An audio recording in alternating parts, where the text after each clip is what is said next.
মুখ্যমন্ত্রী আন্দোলনের গলা টিপে মারতে চাইছেন বললেন নির্যাতিতা চিকিৎসকের পরিবার। টাকার অফার দেওয়া নেওয়াকে কেন্দ্র করে রাজ্যের মুখ্যমন্ত্রী মমতা বন্দ্যোপাধ্যায়ের সম্পূর্ণ মিথ্যা কথা বলছেন। মুখ্যমন্ত্রী গোটা বাংলার মানুষকে আবেদন জানিয়েছেন পুজোতে ফেরার জন্য। সে প্রসঙ্গে নির্যাতিতার মা বলেন, যদি মুখ্যমন্ত্রীর নিজের ঘরে এই ধরনের ঘটনা ঘটতো তাহলে কি মুখ্যমন্ত্রী মানুষকে আবেদন করতে পারতেন উৎসবে ফেরার? আন্দোলনের জন্য এটা নিয়ে কি বলবেন? রাজ্যের পক্ষে আইনজীবী সুপ্রিম ওগুলো কোর্টে ডাক্তার বলবেন, ওগুলো আমি কি বলবো বলুন তো, আমি তো জানি না ওগুলো কিছু।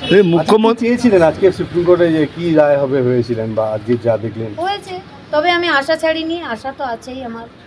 ডাক্তারদের আন্দোলন থেকে সরে যেতে বললো, 5টার মধ্যে আন্দোলন তুলে নিতে বললো, নাহলে সরকার ব্যবস্থা নিলে আমাদের কিছু করার নেই, এটা জানালো সুপ্রিম কোর্ট। এটা এবার ডাক্তাররা বুঝবে, কি বলবো আমি। এটা একদম মিথ্যে কথা বলেছেন উনি। টাকার অফার তো দেওয়াই হয়েছিল। কিন্তু কে মিথ্যা কথা বলছে?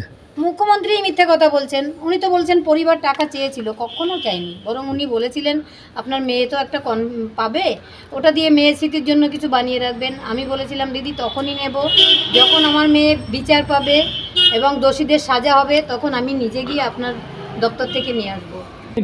সব দেশের মানুষ যদি ভাবে যে উৎসবে ফিরবে, কিন্তু দেশের মানুষ তো আমার মেয়েটাকে নিজের পরিবারের মেয়ে ভাবছে। তারা যদি পারে ফিরতে, আমার কিছুই বলার নেই। তবে আমার ঘরেও দুর্গাপুজো হতো, আমার মেয়ে নিজে করতো। সেটা তো আমার বাড়িতে তো কোনোদিন আর দুর্গাপুজোর আলো জ্বলবে না, আমার ঘরের প্রদীপ নিভে গেছে। আমি কি করে মানুষকে বলবো উৎসবে ফিরতে বলুন? 1 মাস হয়ে গেছে। যদি মুখ্যমন্ত্রীর ফ্যামিলিতে এরকম ঘটনা ঘটতো, উনি কি পারতেন এটা বলতে? নিশ্চয়ই পারতেন না।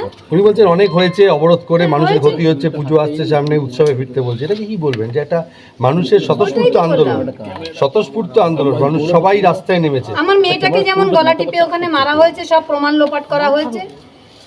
ওটা এখন মানে আন্দোলনের গলা টিপে মারতে চেয়েছেন, আর কি বলবো।